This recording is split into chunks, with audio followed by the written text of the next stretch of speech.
Hello, and welcome to Read Us a Story. What shall we read today? How about Peppa Pig, the biggest muddy puddle in the world?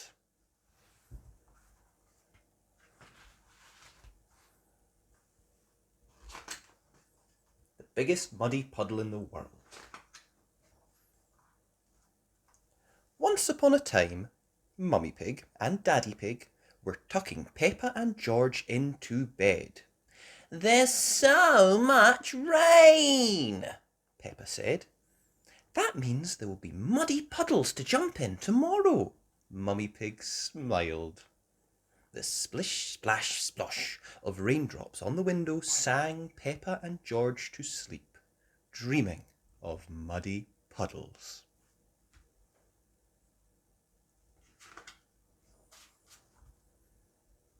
While Peppa and George slept, it rained.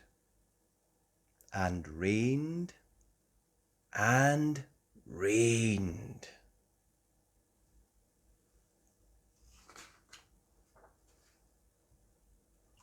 It rained so much that the next morning, when Daddy Pig ran out to jump in a muddy puddle, he landed straight in a massive pool of water.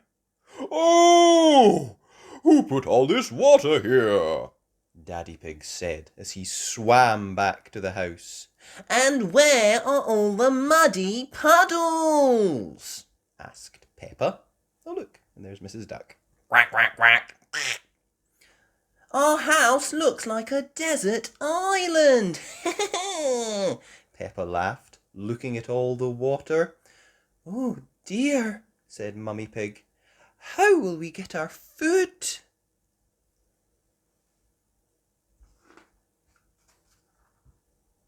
Granny Pig and Grandpa Pig arrived on their boat. "Ahoy there!" Grandpa Pig said. "Wonderful boating weather." "Do you need anything from the shop?" Granny Pig asked. "Can we come too?" Peppa said. "Yes, then you can help us get shopping for everybody," Grandpa Pig said. "Polly can be our shopping list. She's very good at remembering things," Granny Pig said, beaming at Polly. "Who's a clever parrot?" "Squawk! Who's a clever parrot?" Polly copied. Polly was good at copying what people said.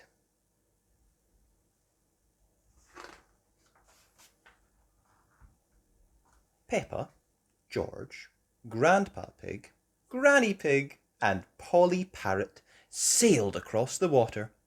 It was almost as much fun as jumping in a muddy puddle. Each house was like its own desert island. They sailed from house to boat to submarine, asking if people needed anything from the shop.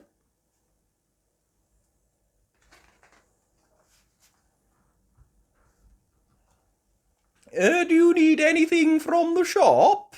"Chocolate, please," Susie Sheep said. "Squawk! Chocolate!" Polly Parrot copied. "Ruff!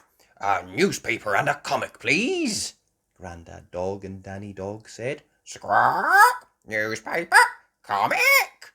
Polly Parrot copied. "Cheese, please," Grampy Rabbit said. "Squawk! Cheese!" Polly Parrot copied.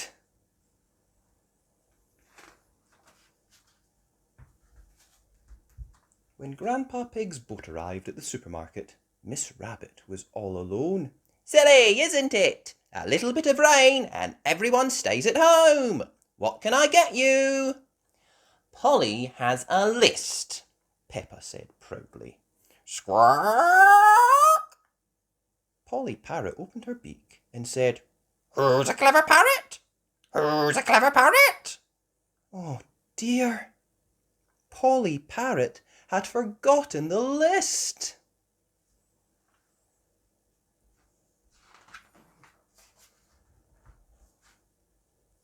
Luckily, Peppa remembered what everyone wanted. Grandpa Pig sailed back from submarine to boat to house. "Cheese!" Peppa said. Thank you, Peppa, Grampy Rabbit said. "Newspaper and comic," Peppa said. Ruff. Thanks, Peppa, Grandad Dog and Danny Dog said. "It was lucky Peppa was going to the shops," said Mummy Sheep, "or else we'd have nothing for dinner." "Here's your chocolate, Susie," Peppa said.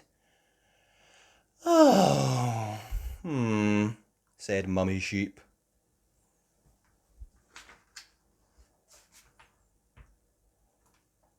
Peppa and George arrived back home in the evening. "Did you have fun sailing with Grandpa?" Mummy Pig asked. "Yes, I remembered what everyone wanted," Peppa yawned. "But there were no muddy puddles." George snorted in agreement. Maybe there will be some muddy puddles tomorrow, Daddy Pig said.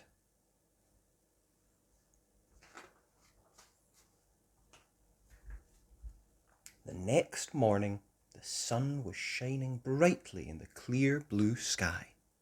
Polly Parrot flew with a sprig of leaves in her beak to show them all that the water had gone. She landed on Grandpa Pig's boat that was now stuck on Peppa's front lawn. "Oh!" Granny Pig said, looking out from the boat. "I wonder what kind of mess the flood has left." And what did they see? The houses that were once desert islands were now back to normal, sitting on top of their hills. The water that Peppa and George sailed through was now gone, and instead, at the bottom of Peppa and George's hill was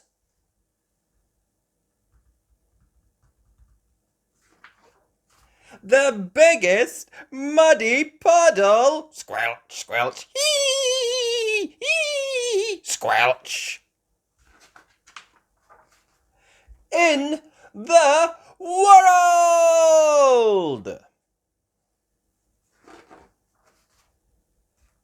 And Peppa and George got very muddy. And that was the biggest muddy puddle in the world. I hope you enjoyed that. If you did, please like the video. And remember, you can always subscribe to the channel at Read Us a Story. Thanks. Bye!